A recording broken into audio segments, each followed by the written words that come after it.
माना जाता है कि आस्था तर्क को नहीं मानती, क्योंकि आस्था भक्ति के भाव को सामने रखकर सही गलत की व्याख्या करती है। हाथरस के हादसे में 123 लोगों की जान चली गई। कार्रवाई हो रही है, आरोपियों के नाम सामने आ रहे हैं, कई तरह के खुलासे हो रहे हैं, लेकिन कुछ सवाल भी हैं जिनके जवाब जरूरी हैं। कौन जिम्मेदार है इसके पीछे? कैसे एक आवाहन पर बेशुमार भीड़ जुट जाती है? क्या हादसे को रोका जा सकता था और क्या आने वाले दिनों में ऐसे हादसों को रोका जा सकेगा?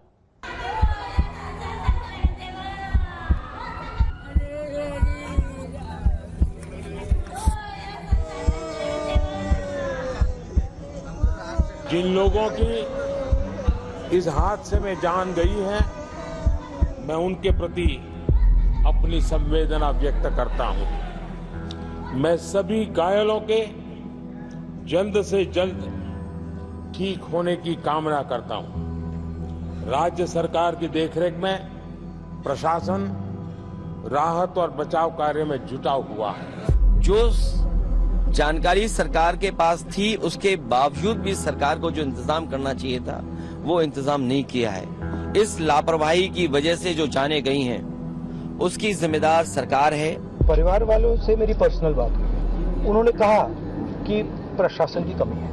उन्होंने कहा कि जो अरेंजमेंट वहां पुलिस का होना चाहिए था वो नहीं था।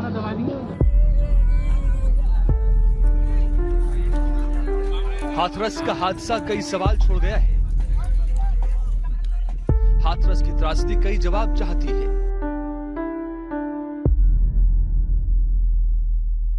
हम लोग इस बात को किसी भी प्रकार से डिनाई नहीं कर सकते।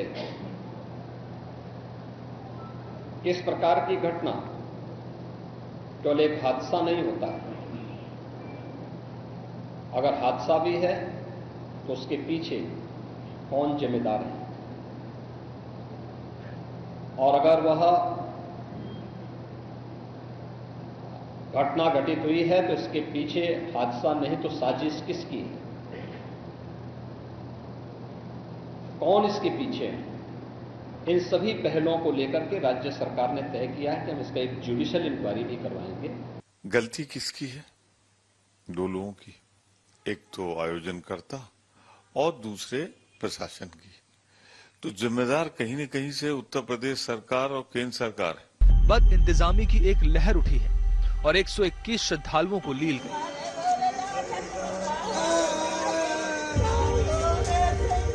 इतनी बड़ी संख्या में जाने जाना कोई पहली बार नहीं है और इस बात की भी कोई गारंटी नहीं कि ऐसा हादसा फिर नहीं होगा।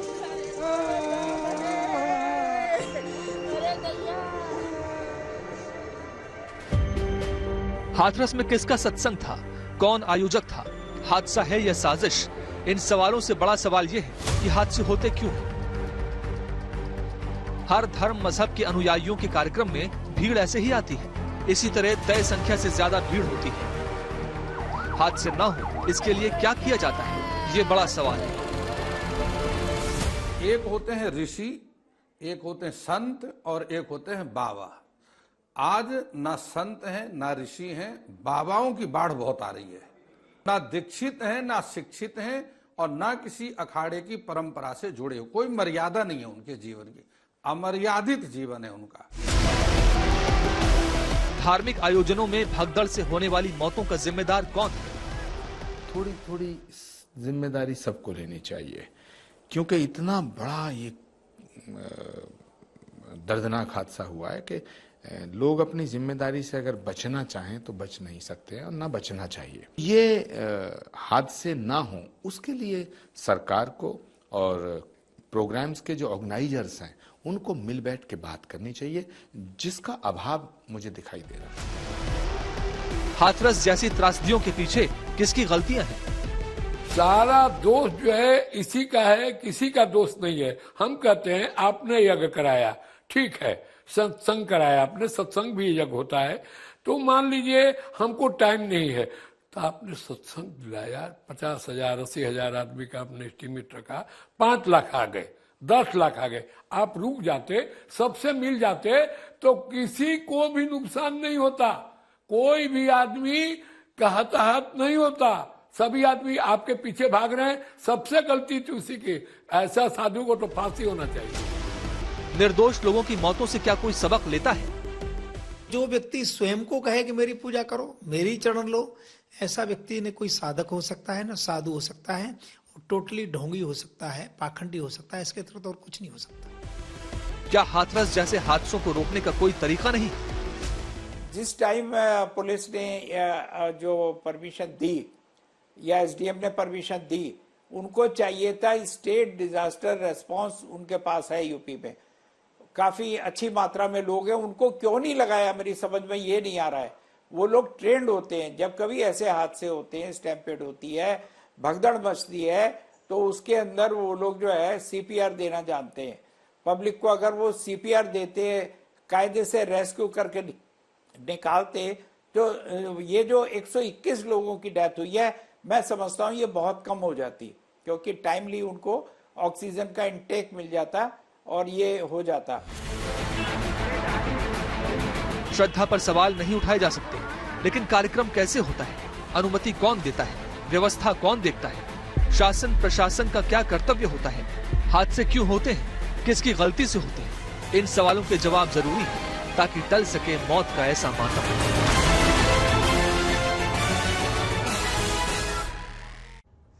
हाथरस हादसे पर एसआईटी रिपोर्ट में भगदड़ के लिए लापरवाही और बद इंतजामी को जिम्मेदार ठहराया गया। इसी रिपोर्ट में आयोजन समिति के लोगों पर अनुमति को शर्तों के उल्लंघन और तथ्यों को छुपाने का आरोप भी लगा।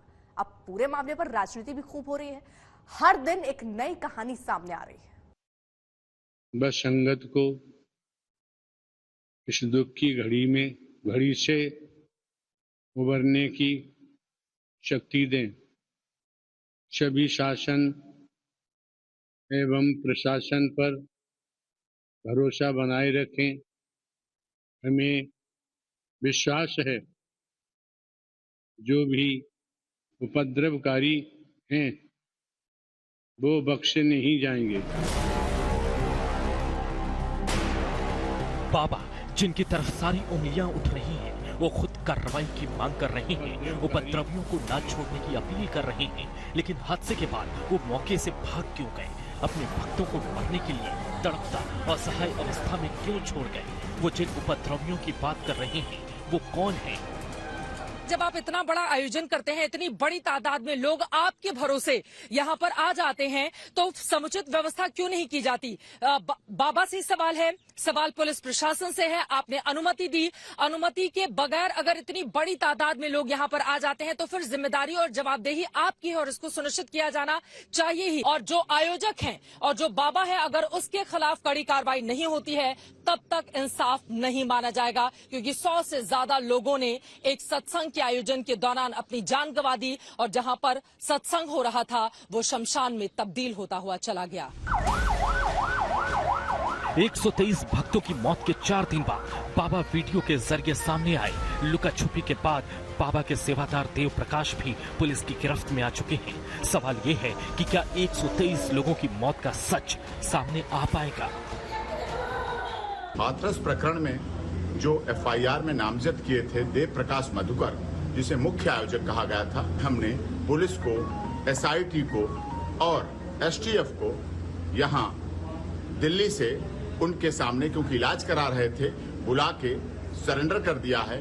हमने उनको सौंप दिया है, एसआईटी को और उत्तर प्रदेश पुलिस को। हाथरस मामले पर सियासत का भी अब विस्तार होता जा रहा है। मारे गए लोगों के लिए संतावनाएं हैं, संवेदनाएं हैं, शिकायतें हैं, लेकिन अब तक जो सबसे जरूरी सवाल है उसका जवाब कोई नहीं दे रहा।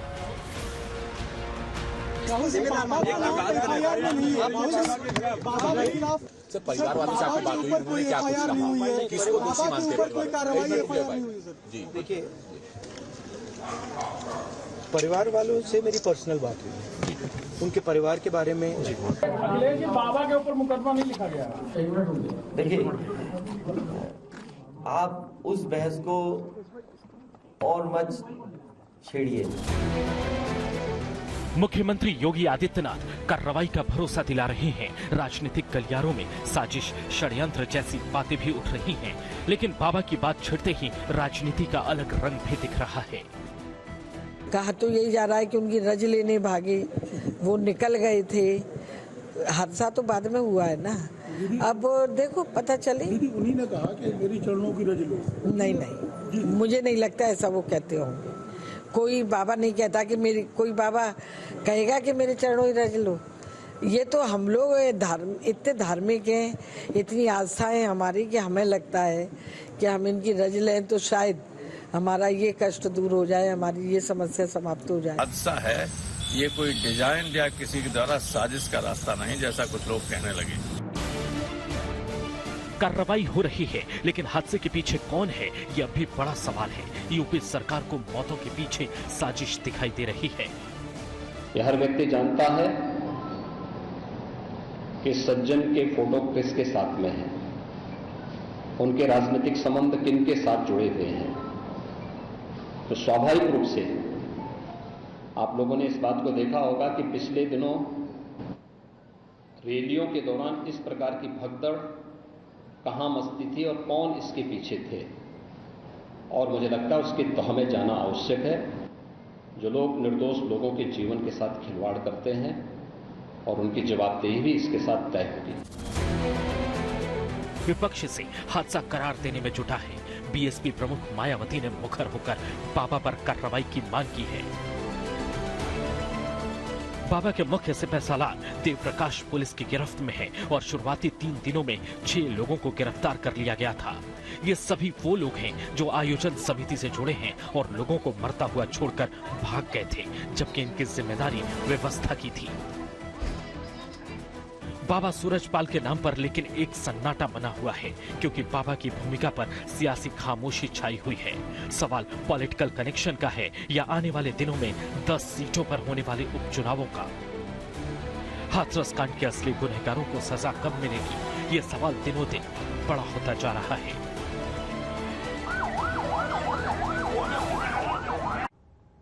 हाथरस हादसे से कई ऐसे सवाल फिर से उभर आए हैं जो हर हादसे के बाद उठते हैं। आयोजक जितना जोर भीड़ जुटाने पर लगाते हैं, क्या उसी तरह व्यवस्था पर भी ध्यान देते हैं? प्रशासन आयोजकों की बताई संख्या के हिसाब से क्या पुख्ता प्रबंध करता है? और अगर भीड़ अनुमान से अधिक होने लगती है तब क्या इंतजाम किए जाते हैं? धार्मिक कार्यक्रमों में इस तरह के हादसे लगातार होते क्यों हैं?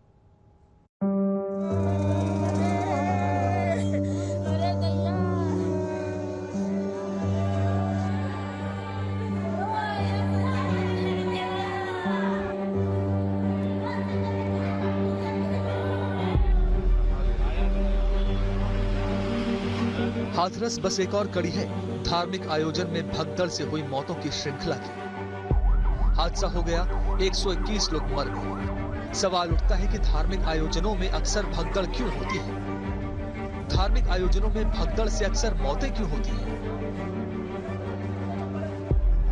जो ऊपर से टपक करके बाबा बन करके व्यास गद्दी पर बैठ रहे हैं, उनको कुछ ज्ञान नहीं, वहां इस प्रकार के आडंबर होंगे और ऐसी घटनाएं घटेंगी। सरकार को इस पर रोक लगानी चाहिए। जो स्वयंभू लोग हैं वो केवल अपनी दुकान चलाने के लिए, लोगों की श्रद्धा का दोहन करने के लिए आते हैं। उनसे जनता को सावधान भी रहना पड़ेगा कि ये नए भगवान कहां से आ गया। बहुत लोग भगवान बने और जेल में पड़े हैं। ऐसे लोगों का भी ठिकाना जेल में ही होना चाहिए। जिस टाइम पुलिस ने जो परमिशन दी या एसडीएम ने परमिशन दी, उनको चाहिए था, स्टेट डिजास्टर रेस्पॉन्स उनके पास है यूपी में, काफी अच्छी मात्रा में लोग हैं, उनको क्यों नहीं लगाया मेरी समझ में ये नहीं आ रहा है। वो लोग ट्रेंड होते हैं। 2013 में international journal of disaster risk reduction ने एक स्टडी की जिसमें 1954 से 2012 के बीच हुई भगदड़ की 34 घटनाओं पर रिसर्च की गई थी। इस रिसर्च में कहा गया कि भगदड़ों में हुई मौत के हिसाब से भारत में 79% लोग धार्मिक कार्यक्रमों की भगदड़ में मारे गए। 18% लोगों की मौत अन्य कारणों से जुटी भीड़ में भगदड़ से हुई, जबकि राजनीतिक जलसों में भीड़ में भगदड़ से 3% लोगों की जान चली गई। विवेचना प्रारंभ करते हुए 6 लोगों की अभी गिरफ्तारी की गई है।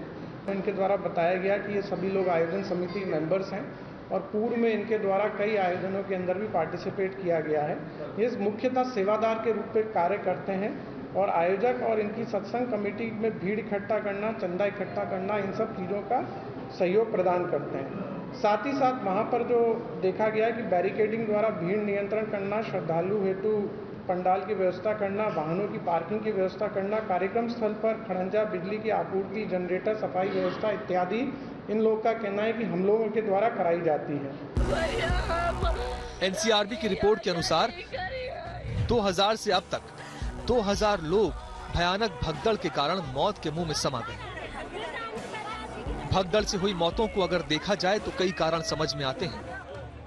आराध्य के दर्शन को बेकाबू भीड़, भीड़ को देखते हुए नाकाफी इंतजाम, भीड़ के अनुसार पर्याप्त जगह न होना, आयोजकों का तथ्य छुपाना और प्रशासन की अनदेखी, मौसम के हिसाब से सुविधाएं न होना। हाथरस में भगदड़ से हुई मौतों के पीछे ये सभी कारण नजर में आते हैं। कहा जा रहा है कि 80,000 की अनुमति मांगी थी, लेकिन 2.5 लाख लोगों की भीड़ जुट गई। यहाँ सवाल ये है कि क्या आयोजकों ने बढ़ती भीड़ के लिए कोई व्यवस्था की थी? ये बताओ कि आप तो ये काम करते हो, 300 फीट लंबा 300 फीट चौड़े टेंट में कितने लोग आ जाएंगे? 60,000 कैपेसिटी थी पांडाल के अंदर।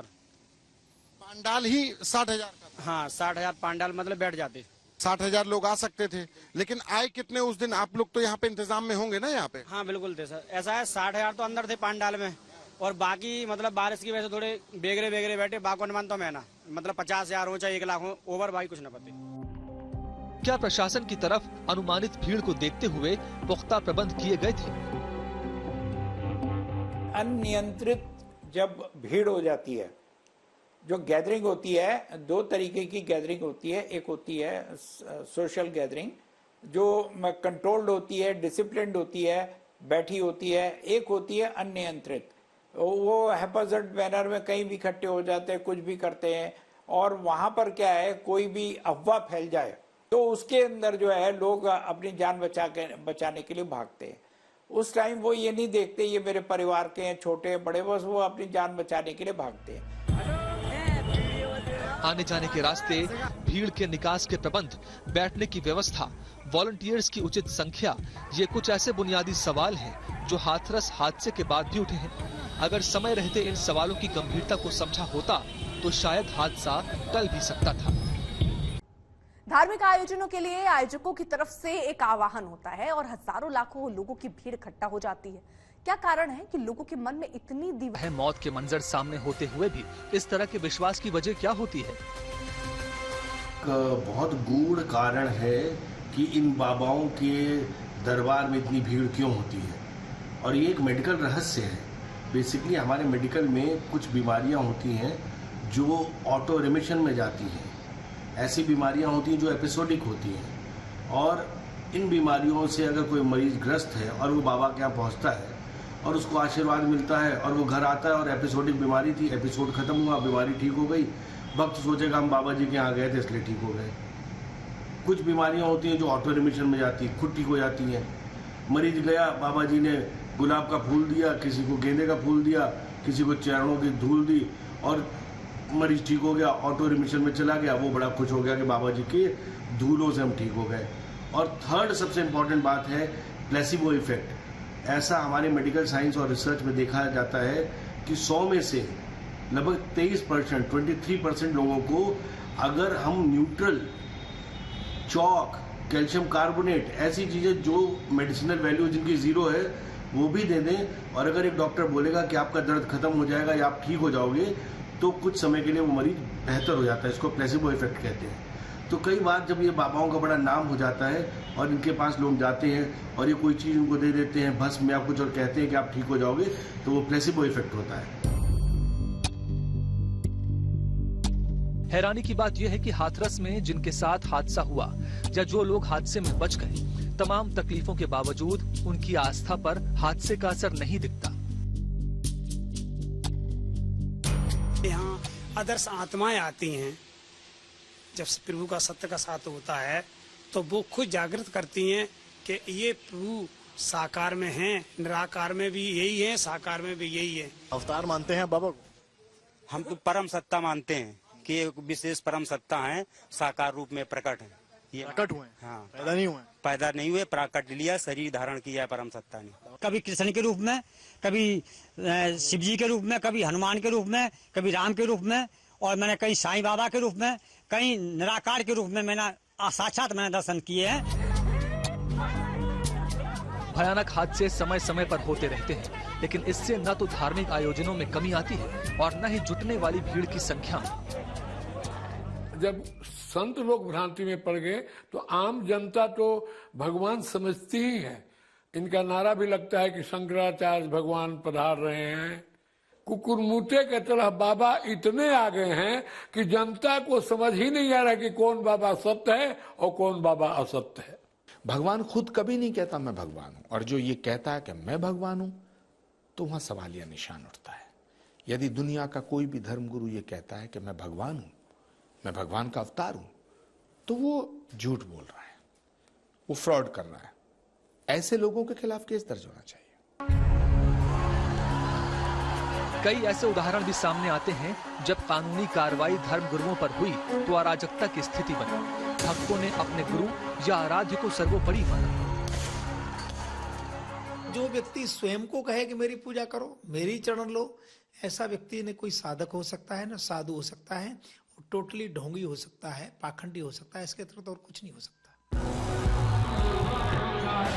बाबाओं और उनके अनुयायियों के बीच का संबंध निजी जीवन पर पड़ने वाले असर पर भी निर्भर करता है। ये धारणा अनुयायियों के बीच काम करती है कि जिनका वो अनुसरण करते हैं उनकी वजह से वो परेशानियों से दूर रहते हैं। हाथरस में भी यही कहा गया कि लोग बाबा सूरजपाल की चरण रज लेने के लिए दौड़े और कईयों की सांसों का कारवां वहीं थम गया। धार्मिक आयोजनों में अथाह भीड़ जुटती है और ये हाथरस में पहली बार नहीं हुआ। लोग अनुमान से अधिक पहुंचे। ऐसे में प्रशासन की क्या जिम्मेदारी बनती है? हाथरस में सत्संग शुरू होने से पहले क्या व्यवस्थाएं उचित ढंग से चेक की गई थी?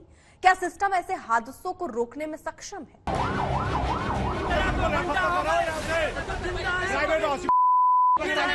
मार रहे हैं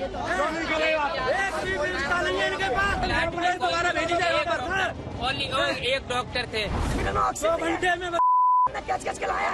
इनमें सांस चल रही है, नहीं कोई ऑक्सीजन है, कोई ड्रिप लगा रहे, सीरियस होगा उसमें ड्रिप लगा दे।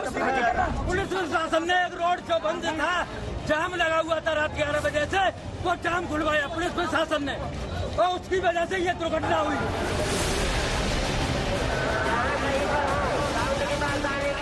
दुर्भाग्य है कि सवाल हादसों के बाद उठते हैं। अगर पहले से सतर्कता बरती जाए तो ऐसे हादसे रोके जा सकते हैं। कम से कम मरने वालों की तादाद घटाई जा सकती है।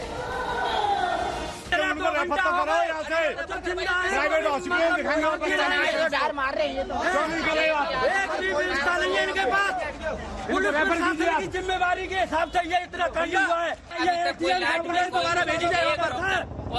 एक डॉक्टर थे, बाकी के कोई नहीं। एम्बुलेंस आगे को अप्लाई नहीं कर रहे।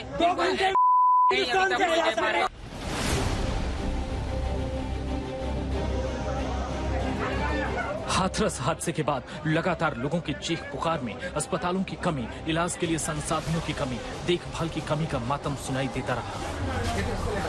जरूरी सवाल यह है कि ऐसे हादसों के वक्त जिन सरकारी अस्पतालों में पीड़ितों को भेजा जाता है, क्या वहां पर्याप्त इंतजाम होते हैं? क्या ऐसे हादसों की स्थिति में सरकारी अस्पताल उचित और तुरंत इलाज में सक्षम है?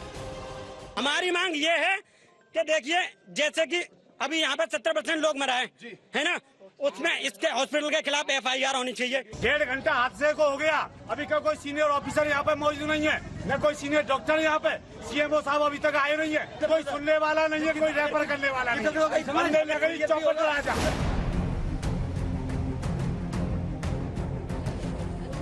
जो सबसे बड़ा दर्द पीड़ितों का सबसे पहले सुनाई दिया था, वो एम्बुलेंस की व्यवस्था का था।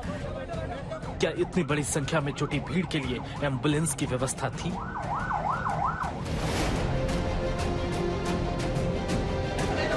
जो लोग भगदड़ में मारे गए, उनके परिजनों को सरकारी तौर पर मुआवजा घोषित कर दिया गया, लेकिन ऐसे हादसों को रोकने के लिए जिम्मेदारी कैसे तय होगी? लोगों की मौत ऐसे हादसों में ना हो, ये कैसे सुनिश्चित किया जाएगा?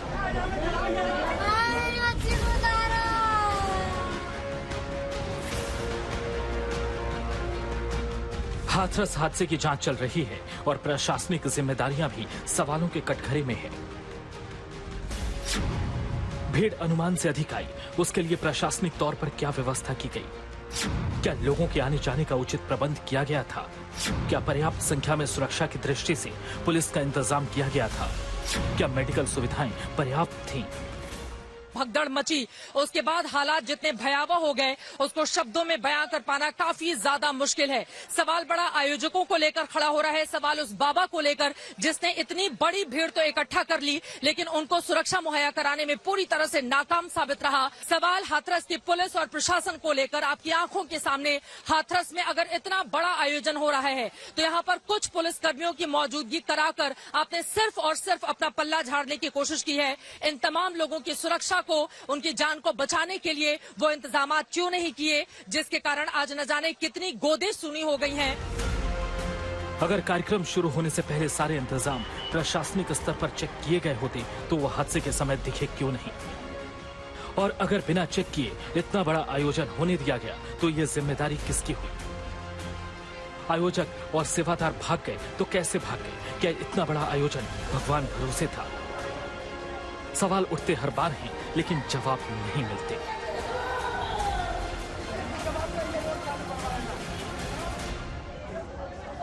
हाथरस हादसे के बाद ये बात निकलकर सामने आ रही है कि हर मुद्दे पर सरकार को घेरने वाला विपक्ष हो या विपक्ष पर तीखा प्रहार करने वाला सत्ता पक्ष, दोनों ही पक्ष बाबा सूरजपाल को सीधे तौर पर जिम्मेदार ठहराने से कतरा रहे हैं, क्योंकि मामला वोटों का भी हो सकता है। सवाल यह है कि धर्म गुरुओं का सियासत से कनेक्शन कितना गहरा होता है। जन वहां पर अपना उपदेश देने के लिए आए थे, उनका कार्यक्रम या उनकी कथा संपन्न हुई तो कथावाचक के मंच से उतरने के बाद जीटी रोड में जैसे ही उनका काफिला आया था तो उन्हें छूने के लिए जब महिलाओं का एक दल उधर बढ़ा तो उनके पीछे पीछे भीड़ गई और इसी के बाद वे एक दूसरे के ऊपर चढ़ते गए।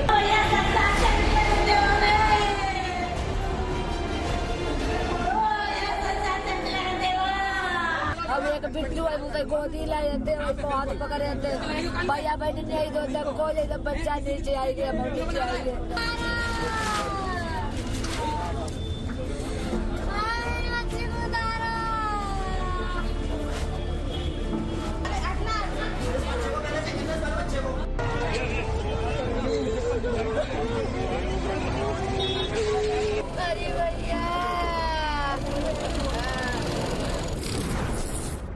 बाबा सूरजपाल के अनुयायियों में सभी वर्ग के लोग हैं, लेकिन राजनीतिक गलियारों में उनका रसूख कम नहीं है।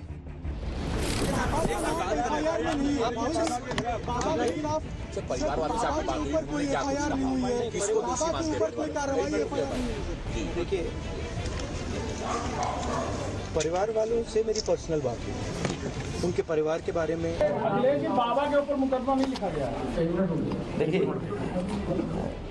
आप उस बहस को और मत छेड़िए। हादसा तो हादसा ही होते हैं, सबरीमाला पे हो गया, हर जगह होता रहता है।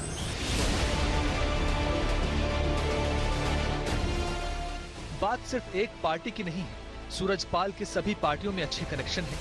ये तक माना जाता है कि सूरजपाल की भूमिका टिकट दिलवाने से लेकर वोट दिलवाने में भी सहायक होती है। धर्मगुरु खुद को राजनीति से दूर रखते हैं, लेकिन उनके मंचों पर कद्दावर नेताओं को श्रद्धा भाव से सर झुकाते देखना आम बात है।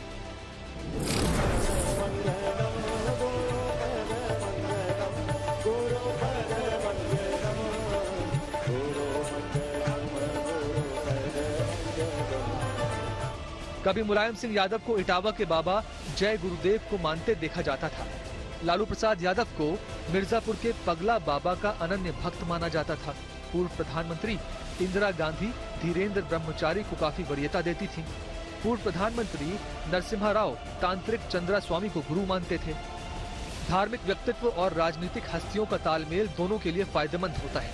बाबाओं को राजनीतिक संरक्षण और रसूख मिलता है और नेताओं को बाबाओं के प्रभाव वाला वोट बैंक। इसीलिए चुनावों से पहले या किसी बड़े काम से पहले नेताओं को धार्मिक अनुष्ठान या अपने धर्म गुरुओं से सलाह मशवरा और आशीर्वाद लेते हुए देखा जाता है। हाथरस हादसे के बाद सवालों के घेरे में घिरे बाबा सूरजपाल के बारे में भी ये माना जाता है कि वो एक खास वर्ग में अच्छी पैठ रखते हैं। यूपी में आने वाले दिनों में 10 सीटों पर उपचुनाव है। ऐसे में कौन वोटों के गणित को छेड़े। सामूहिक समारोह या आयोजनों में बार बार होने वाली भगदड़ और उनसे होने वाले हादसे चिंता की बात है।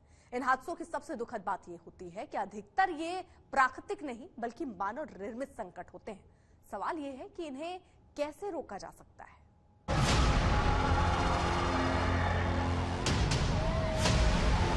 LIU वाले लोकल इंटेलिजेंस यूनिट की बहुत फेलियर थी।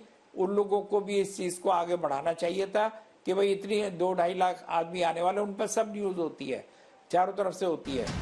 भीड़ की वजह से होने वाले हादसों पर राष्ट्रीय आपदा प्रबंधन प्राधिकरण ने साल 2014 में एक रिपोर्ट तैयार की थी, जिसमें कई सुझाव भी दिए गए थे। ये सुझाव राज्य सरकार, स्थानीय अधिकारियों, प्रशासन और आयोजकों के लिए थे। भीड़ के प्रबंधन से जुड़े लोगों की स्पेशल ट्रेनिंग की जरूरत बताई गई थी। पुलिस और प्रशासन को स्थानीय कॉलेज और यूनिवर्सिटी से संपर्क में रहने की जरूरत बताई गई थी, ताकि भीड़ के व्यवहार और मनोविज्ञान को समझकर प्रबंधन की नई नई योजनाएं बनाई जा सके। पुलिस को भीड़ के व्यवहार और मन को समझते हुए व्यवहार करने की सलाह दी गई थी। इसमें आपको चाहिए था PAC बुलाते एडिक्वेट मात्रा में, आपको सबसे बात जरूरी थी SDRF। अभी तो स्टेट के पास SDRF है और SOP को इन्होंने फॉलो नहीं किया। जो SOP दिया है गवर्नमेंट की तरफ से इशू की गई है और आपका ऑनरेबल सुप्रीम कोर्ट की गाइडलाइन है इसके ऊपर, तो उनको फॉलो नहीं किया है। क्योंकि है ना, आप देखिए अगर प्रधानमंत्री आने वाले हो या मुख्यमंत्री आने वाले हो तब कैसे SOP बन जाती है, फटाफट कैसे पूरा एक्शन का प्लान बनता है। वो एक्शन प्लान नहीं बनाया है इन्होंने, इसको मतलब बहुत कैजुअली एडमिनिस्ट्रेशन ने लिया है। एक्चुअली ये बहुत सीरियस मैटर था और सीरियस हुआ। अगर इसको प्रॉपर आपने प्लानिंग करी होती, सीरियस लिया होता, तो मैं नहीं समझता इतना बड़ा हादसा ये हो जाता। हाथरस का हादसा एक दुर्घटना नहीं बल्कि एक सबक होना चाहिए, ताकि ऐसे हादसे रोके जा सके। धार्मिक आयोजनों को तो रोका नहीं जा सकता, लेकिन ऐसा तंत्र तो विकसित किया जा सकता है कि फिर हाथरस जैसा हादसा कहीं और ना हो।